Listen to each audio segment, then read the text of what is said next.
This album to me meant a lot of different things, most of all being happy, because in my last album I went through a rough time, and the last album was about getting out of that and finding my way back to happiness.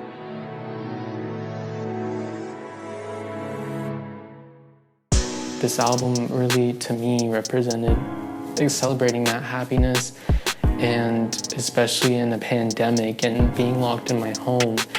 And it's weird because usually when you hear that you wouldn't want to be happy, but I somehow found happiness and peace within myself throughout that time in lockdown, being with family, staying up late, playing games with my family, feeling everybody's love. We all felt each other's presence, and it felt so nice to just be with one another all the time. And that's what inspired the name Party, because staying up late, doing things I usually wouldn't do, or usually wouldn't have the time to do in my normal everyday life, and then finally being able to do that, it felt like a party. It just felt like a celebration and freedom. And it was just such a satisfying process to make this album, because I took my time with each track and I made sure every detail was how I wanted it to be. And it's the most, satisfied I felt with an album. And that's why it's my favorite album, because I just really honed in on each track and the project as a whole to make it what it is today. Moving on from my second album to this album was interesting because, right when lockdown hit, I finished my last album, Sophomore. And then a couple weeks after that, I started production on this album. And I think I started it off so early because I was so ready to move on from the experiences that I felt like were ruining my life in my second album. And when I finished the second album, I was ready to just completely move on from the experiences I had written about. And I was just so ready to start a new chapter in my life and just completely let my old self go, because honestly, right when I finished the second album, the experiences weren't relevant to me anymore. And I especially felt that when the album came out in June of last year. Sophomore had come out, and I was like, these songs, they feel so distant from me now. And that was because I had moved on so much from those experiences and just that part of my life in general. I was so just completely gone from it and not even related to those situations anymore. And I was so ready to just tell a new story and see what else there is for me in life. And so then I just spent all of last year producing for Party, and then from November to May of this year, I just recorded vocals and I finished the songs I had produced all of last year for Party. And it was really just a satisfying process. My time in quarantine and lockdown really reflects into these songs. And each song, sonically, and just the lyrics, the production was a reflection of what I felt in quarantine and lockdown. And, I really took my time last year and throughout that time to self-reflect and, look at my strengths, look at my insecurities, my happiness, just kind of looking at all those things, accepting parts of me that I just can't change, just embracing them and being happy with them, and not, dwelling on things that won't matter and that don't have any significance. And it's the most I looked into myself for an album, and I put that inward reflection into these songs. And, I think it's really important to do that, because in order to help others and, write these songs, I have to look within myself and see what I'm feeling, and then that turns into these songs. And that's what was really important for me, to just self-reflect and then make these songs. And I'm so glad that I was doing it at the same time as making the songs and producing and writing, because, that album itself tells a journey within that. And I think it's really cool how the album turned out that way, like this journey throughout lockdown and quarantine, and it kind of tells a story, with Afterlife.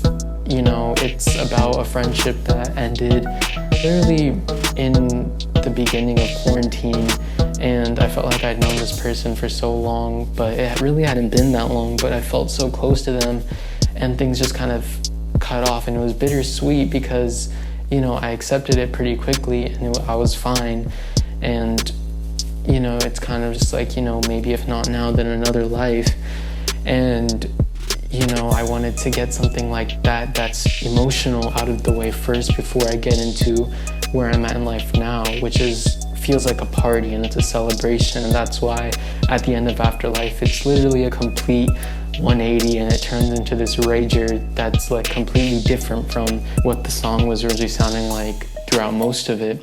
And then you have Sour Candy, which talks about this new confidence of, you can't just take me in your life, use me, and then spit me out like that. Like, I'm worth more than that. Get Your Ass, which talks about people who are gonna stab you in the back and then just leave you there in the dirt and try to make you look bad for situations. And Comfortable, which talks about my own insecurity of getting too clingy with people, which is something I was really insecure about and that I've gotten much better at, but it was something that I felt that would happen to me a lot, and then those people would distance themselves from me. And so I really honed in on that and did my own stuff that I need to do for that. Cry a Little More, which obviously talks about kind of that loneliness feeling and the roller coaster of emotion that I kind of felt throughout the days in lockdown. And it also talks about a relationship that's from someone else's perspective. Outside, which just talks about that feeling of missing of going outside, because I missed it so much last year and still to this day, because things are still a little bit crazy with the pandemic. And Solo, which talks about, realizing my self-worth and realizing that I have something special that I can give to people that I think people should recognize. Bitch, I'm Foreign, which is just a really funny song that I think talks about my own nationality and where I'm from and how I'm proud of that. End of It All, which is kind of like this real thinking song where you think, really, is the world gonna end? Because I really thought about that a lot the past year, because I was experiencing things that I wasn't, used to in life, like a global pandemic. That's never something I've experienced prior to last year, so I would really think, like, is this the end of the world? Real and Fake, which just talks about seeing who your real friends are and who's really there for you and in it for you, and then separating that from people who aren't there for you. And I think quarantine really helped for me to see that difference and really draw the line between those people. Time to Go Home, which talks about this freedom of finally being able to just go outside and this, feeling you get of freedom and liberation that you've wanted for so long that you're finally getting. And then it's time to go home after all of that. And so it's kind of bittersweet. With Party, the title track, which talks about, someone that's gonna try to come back into your life even if they weren't adding anything beneficial to it and all they were causing was damage. And it's you kind of drawing the line between you and that person, saying, hey, like, you're not gonna come back into my life and party with me. You weren't adding anything beneficial to my life. And then Dancing, which sums up the album pretty well, and it's kind of the bow on top of the whole album because it sums up everything. Like, I don't know when this lockdown and this pandemic stuff is gonna end, but until then, I'm just gonna keep dancing, and I'm happy, I'm doing well, and I'm just gonna keep having fun. And, I don't know when all this is gonna end, but until then, I'm gonna keep dancing. And the bridge of that song really just sums it up well. I say, I'll keep dancing in the night without sadness in my life. And that literally just sums up the whole album, really, and that's why I chose it as the last song. And that song also talks about someone close to me in my life and them dealing with their own personal struggles and me trying to get them to dance and find happiness in life again. So it kind of talks about that in the second verse as well. Just entirely the album, I'm so happy with it, front to back. It's, my best work, and I worked so hard on it, and I'm so happy that people are just finally able to listen to it and experience it. And I was waiting so much throughout making it to just give people a look into what it is And I'm so glad people are able to listen to it now and enjoy it. And I'm so excited to show people what else I have in store for this album, and I just can't wait.